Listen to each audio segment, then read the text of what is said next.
Hello everyone. Today our topic is haloalkanes and as you know haloalkane and haloarine chemistry 12th का chapter है और ये video आपको 2 part में मिलेगी या ये वाला चैप्टर जो आपका है हेलोएल्केन एंड हेलोएरिन 2 पार्ट में मिलेगा। तो इस फर्स्ट पार्ट में मैं आपको बताऊंगी हेलोएल्केन क्या होते हैं, इनको किस तरह से प्रिपेयर किया जाता है, यानी कि प्रिपरेशन ऑफ हेलोएल्केन्स, इनकी फिजिकल प्रॉपर्टीज़ क्या होती है, केमिकल प्रॉपर्टीज़ क्या होती है एंड इनकी यूजेस क्या होते हैं। यूजेस की अगर हम बात करें तो यूजेस कंबाइंड ही आएंगे हेलोएल्केन्स एंड हेलोएरिन्स के। तो ये इस चैप्टर का फर्स्ट पार्ट है, वीडियो का फर्स्ट पार्ट है। तो चलिए स्टार्ट करते हैं हेलोएल्केन को। तो सबसे पहले ये जानना ज़रूरी है कि what are haloalkanes and haloarenes. तो ये कंबाइंड इंट्रोडक्शन है दोनों के लिए, हेलोएल्केन्स एंड हेलोएरिन्स। तो haloalkanes and haloarenes are the hydrocarbons in which one or more hydrogen atoms have been replaced with hydrogen atoms. तो हेलोएल्केन्स एंड हेलोएरिन्स वे hydrocarbon होते हैं जिनमें एक हाइड्रोजन एटम को रिप्लेस किया जाता है किसी हेलोजन एटम के द्वारा। ठीक है, जैसे हाइड्रोकार्बन हमारे एरोमेटिक हाइड्रोकार्बन भी होते हैं एंड एलिफेटिक हाइड्रोकार्बन भी होते हैं। तो अगर हम बात करें मीथेन, ईथेन वगैरह की, तो इनमें एक हाइड्रोजन को रिप्लेस करके अगर उसमें हेलोजन एटम आ जाए तो वो बनेगा हमारा हेलोएल्केन्स। और अगर हम बेंजीन की बात करें, वहाँ से एक हाइड्रोजन रिप्लेस करके वहाँ पर एक हेलोजन एटम आ जाए तो वो बनेगा हमारा हेलोएरिन्स। तो प्राइमरी डिफरेंस इसमें यही होता है। The primary difference between haloalkanes and haloarenes is that haloalkanes are derived from open chain hydrocarbons whereas haloarenes are derived from aromatic hydrocarbons. ठीक है, यही मैंने आपको बताया कि जो हेलोएल्केन्स बनेंगे ये ओपन चेन हाइड्रोकार्बन से बनेंगे, जबकि जो हेलोएरिन्स बनेंगे ये एरोमेटिक हाइड्रोकार्बन से बनेंगे। और कैसे बनेंगे, हाइड्रोजन को रिप्लेस करके। तो यहाँ पर आप देख सकते हैं मैंने आपको 2 टाइप के हेलोएल्केन्स दिखाए हैं और हेलोएल्केन्स प्लस हेलोएरिन्स दोनों दिखाए हैं मैंने। तो ये देख सकते हैं आप, हेलोएरिन्स एल्केन था हमारा, यहाँ से हाइड्रोजन रिप्लेस हुआ है और हेलोजन एटम आ गया है तो हेलोएल्केन बन गया। एरीन में से हमने ये हाइड्रोजन रिप्लेस किया और यहाँ पर एक हेलोजन आ गया तो ये हमारा हेलोएरिन्स हो गया। ठीक है, तो ये था हमारा हेलोएल्केन एंड हेलोएरिन्स। तो चलिए इसके बारे में थोड़ा सा और जान लेते हैं। Generally haloalkanes the halogen atoms are attached to sp3 hybridized carbon atoms. वे तो अगर हम हेलोएल्केन में बात करें तो जो हेलोजन एटम होता है ये उस कार्बन से अटैच होता है जो कि sp3 हाइब्रिडाइज्ड होता है, जबकि हेलोएरिन्स में क्या होता है, point of attachment is sp2 hybridised carbon atom. मतलब अगर हम हेलोएरिन में बात करें तो जिस कार्बन से हमारा हेलोजन एटम अटैच होगा वो sp2 हाइब्रिडाइज्ड होता है। ठीक है, और the difference in the hybridisation state of the carbon atom in CX bond is responsible for the difference characteristics which the 2 families है। ये जो डिफरेंस है ये इस वजह से क्योंकि हमारा एक ओपन चैन है और दूसरा हमारा क्लोज चैन है या फिर एरोमेटिक हाइड्रोकार्बन है, तो यहाँ पर अलग अलग हाइब्रिडाइजेशन पाया जाता है। The presence of halogen makes haloalkane and हेलोएरिन्स more chemically reactive. तो एज यू नो कि जो हेलोजन फैमिली होती है बहुत ज़्यादा रिएक्टिव एलिमेंट्स माने जाते हैं, तो हेलोएल्केन एंड हेलोएरिन में इनकी प्रेजेंसी की वजह से ये उनकी भी रिएक्टिविटी को बढ़ा देते हैं और उनकी रिएक्टिविटी उनके पेरेंट एल्केन या पेरेंट एरोमेटिक कंपाउंड से ज़्यादा हो जाती है। पेरेंट एल्केन का मतलब यहाँ पर है जिस एल्केन से वो हेलोएल्केन बना है या फिर जिस एरोमेटिक हाइड्रोकार्बन से वो हेलोएरिन बना है, तो उससे ज़्यादा उनकी हेलोएल्केन या हेलोएरिन की रिएक्टिविटी हो जाती है due to the presence of halogen atoms. These compounds have many medicinal uses as well. तो इन कंपाउंड्स के बहुत सारे मेडिसिनल यूजेज हैं या मेडिसिन जो इंडस्ट्रीज़ होती हैं वहाँ पर इनके बहुत यूजेस होते हैं। तो हेलोजन्स को या हेलोएल्केन्स को हम किस तरह से क्लासीफाइड कर सकते हैं, पहला है इसमें based on the number of halogen atoms. तो जैसे हेलोजन एटम्स के नंबर की बेसिस पर हम इसको क्लासीफाई कर सकते हैं कि अगर एक हेलोजन एटम प्रेजेंट है किसी हेलोएल्केन या हेलोएल्कीन में, तो हमारा नाम हो जाएगा मोनो हेलोएल्केन या मोनो हेलोएरिन्स। तो इसका एग्जाम्पल आप देख सकते हैं क्लोरोइथेन या क्लोरोबेंजीन, जहाँ पर सिर्फ और सिर्फ एक क्लोरीन एटम प्रेजेंट है। ठीक है, तो फर्स्ट हमारा ये था। तो इसमें मोनो हेलोएल्केन को अगर हम आगे क्लासीफाई करना चाहें तो हम इनको on the basis of hydrocarbon, इनको हम प्राइमरी, सेकेंडरी एंड टर्शरी में डिवाइड कर सकते हैं। यानी कि अगर हमारा कार्बन प्राइमरी है, हाइड्रोकार्बन प्राइमरी है, तो हम इसको बोलेंगे फर्स्ट डिग्री हेलो एल्केन। अगर हमारा सेकेंडरी हाइड्रोकार्बन है तो सेकेंड डिग्री हेलो एल्केन, और अगर हमारा टर्शरी है तो हम उसको बोल देंगे टर्शरी हेलो एल्केन। तो 2 टाइप का यहाँ पे आप देख सकते हैं क्लासिफिकेशन। एक था हमारा on the basis of halogen, number of halogen atoms, और दूसरा था on the basis of primary, secondary and tertiary hydrocarbons. चलिए इनकी मेथड्स ऑफ प्रिपरेशन की बात करें हेलो एल्केन्स की, तो मेथड्स ऑफ प्रिपरेशन देख लेते हैं हेलो एल्केन्स की। तो इसकी जो फर्स्ट प्रिपरेशन है वो है हमारी फ्रॉम अल्कोहल्स। तो अल्कोहल से हम किससे बनाते हैं, जब अल्कोहल की रिएक्शन की जाती है हेलोजन एसिड के साथ तो हमारा क्या बनता है, हेलो एल्केन। इसका हमने एग्जांपल लिया है, chloroalkanes are synthesised by treating alcohol with HCl in presence of anhydrous ZnCl2। Chloroalkane बनाया जाता है अल्कोहल को ट्रीट करके HCl के साथ और in the presence of ZnCl2, मतलब जिंक क्लोराइड की प्रेजेंस में। और ये प्रोसेस हमारा कहा जाता है ग्रोवेस प्रोसेस। ठीक है, तो इस प्रोसेस को हम कहते हैं ग्रोवेस प्रोसेस। रिएक्शन आप देख सकते हैं CH3। तो यहाँ पर आप रिएक्शन देख सकते हैं, इथाइल अल्कोहल की हमने हाइड्रोजन क्लोराइड के साथ रिएक्शन दिखाई है, जहाँ पर क्लोरोईथेन बनता है और वाटर निकल जाता है। ठीक है, नेक्स्ट आप देख सकते हैं by the reaction with phosphorus halide, मतलब अल्कोहल की फॉस्फोरस हैलाइड के साथ जब रिएक्शन कराएंगे तो हमारा क्या बनता है, यहाँ पे हमने PCl5 लिया है तो हमारा POCl3 हमारा निकल जाएगा।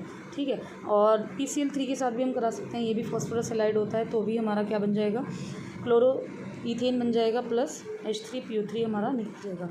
इसी रिएक्शन को हम दिखा सकते हैं, यानी कि अल्कोहल की रिएक्शन अगर हम थायोनिल क्लोराइड के साथ भी दिखाएं तो भी हमारा क्लोरो ईथेन बनता है plus sulphur dioxide and HCl form होता है। ठीक है, तो ये प्रिपरेशन थी हेलो एल्कीन की अल्कोहल के साथ। ठीक है, नेक्स्ट है फ्रॉम हाइड्रोकार्बन्स। तो यहाँ पर क्या होगा, फ्रॉम अगर हम एल्केन्स की बात करें, हाइड्रोकार्बन में हमारा एल्केन, एल्कीन एंड एल्काइन तीनों आते हैं। तो यहाँ पर आप एल्केन देख ले पहले। Alkanes react with halogens in presence of sunlight and और high temperature to give a mixture of mono and poly high halo alkanes. तो क्या होता है कि जो एल्केन्स होते हैं ये रिएक्ट करते हैं in the presence of sunlight, ठीक है, या हाई टेम्परेचर पर, और हमारा क्या बनता है, पॉली हेलो एल्केन्स बनता है। Monohaloalkane is the major product if alkane is used in excess. अगर हम एल्केन को एक्सेस में लें तो हमारा जो मेजर प्रोडक्ट बनेगा वो मोनो हेलो एल्केन बनेगा, और अगर हम हेलोजन को एक्सेस में लें तो हमारा क्या बनेगा, one by one all hydrogens are substituted by halogens. तो मतलब फिर क्या होता है, एक के बाद एक करके सारे हाइड्रोजन रिप्लेस हो जाते हैं, सब्सटीट्यूट हो जाते हैं हेलोजन के द्वारा, और हमारा पॉली हेलो एल्केन फॉर्म होता है। रिएक्शन आप देख सकते हैं, यहाँ पर नोट कर लीजिएगा इसको। नेक्स्ट देख लेते हैं हेलोजन एक्सचेंज। हेलोजन एक्सचेंज में क्या होता है कि एक एल्काइल आयोडाइड आर जनरली, मतलब यहाँ से हम जो बनाएंगे एल्काइल आयोडाइड बनाएंगे, जैसे उसमें हमारा एल्काइल क्लोराइड भी बन सकता है, एल्काइल हेलोजेंस भी बन सकता है। तो यहाँ पर हमने एल्काइल आयोडाइड बनाते हैं, और ये हैलाइड एक्सचेंज रिएक्शन से बनता है, जिसको हम बोलते हैं Finkelstein reaction. In this reaction alkyl chloride और alkyl bromide is treated with NaI in acetone और methanol to give alkyl iodide in fairly good yield. तो यहाँ पर क्या करते हैं, एल्काइल क्लोराइड को रिएक्ट कराया जाता है एल्काइल ब्रोमाइड या फिर एल्काइल सोडियम आयोडाइड के साथ इन द एसीटोन और मिथेनॉल। तो यहाँ से क्या बनता है, हमारा एल्काइल आयोडाइड की एक अच्छी यील्ड मिलती है। तो ये भी आप नोट कर लीजिएगा। चलिए फिजिकल प्रॉपर्टीज़ देख लेते हैं इसकी। तो प्योर एल्काइल हैलाइड जो होते हैं ये कलरलेस होते हैं। Many volatile halogen compounds have sweet smells. तो कलरलेस होंगे प्लस स्वीट स्मेल के साथ होते हैं। दूसरा मिथाइल क्लोराइड, मिथाइल ब्रोमाइड और इथाइल क्लोराइड जो होते हैं some chlorofluorobromomethanes are gases at room temperature. तो मिथाइल क्लोराइड, मिथाइल ब्रोमाइड आदि जो होते हैं ये रूम टेम्परेचर पर गैसेज फॉर्म में पाए जाते हैं, और हायर मेंबर्स जो होते हैं ये लिक्विड्स या सॉलिड्स फॉर्म में पाए जाते हैं। Haloalkanes are very slightly soluble in water. Haloalkane की अगर सॉल्युबिलिटी की बात करें वाटर में तो ये स्लाइटली सॉल्युबल होते हैं वाटर में। केमिकल प्रॉपर्टीज़ देख लेते हैं। तो केमिकल प्रॉपर्टीज़ में हमारा आएगा रिएक्शंस ऑफ हेलो एल्केन्स। तो यहाँ पर हम देखते हैं कि एक CX बॉन्ड प्रेजेंट होता है हेलो एल्केन्स में। CX बॉन्ड मतलब कार्बन एंड हेलोजन के बीच का बॉन्ड। तो जब हम the CX bond of halo alkane is polar, जब हम CX बॉन्ड की बात करते हैं तो कार्बन की इलेक्ट्रोनेगेटिविटी कम होती है और हेलोजन की बहुत ज़्यादा होती है, जिस वजह से जो बॉन्ड होता है इन दोनों के बीच का ये पोलर बॉन्ड होता है। ठीक है, तो जिस वजह से कार्बन पर पार्शियल पॉजिटिव चार्ज हो जाता है और हेलोजन पर आ जाता है पार्शियल नेगेटिव चार्ज। तो any nucleophile stronger than halide ion can attack at the carbon atom. अगर कोई न्यूक्लियोफाइल ऐसा है जो कार्बन से हेलोजन से ज़्यादा स्ट्रॉन्गर है तो वो क्या करेगा, कार्बन एटम पर अटैक कर सकता है due to positive charge causing nucleophilic substitution, और हमें क्या मिल जाएगी, nucleophilic substitution reaction. Halide ions being weak bases and are good leaving groups. तो हैलाइड आयंस जो होते हैं ये हमारे वीक बेसिस होते हैं और गुड लिविंग ग्रुप होते हैं। Thus haloalkanes undergoes elimination reaction with a strong base. तो ये क्या, कौन सी रिएक्शन देंगे, ये स्ट्रॉन्ग बेस के साथ एलिमिनेशन रिएक्शन शो करते हैं। तो यहाँ पर आप न्यूक्लियोफिलिक सब्स्टिट्यूशन रिएक्शन भी देख सकते हैं। न्यूक्लियोफिलिक सब्स्टिट्यूशन रिएक्शन में क्या होता है कि इनकमिंग न्यूक्लियोफाइल जो होता है वो अटैक करता है, किस पर करेगा अटैक,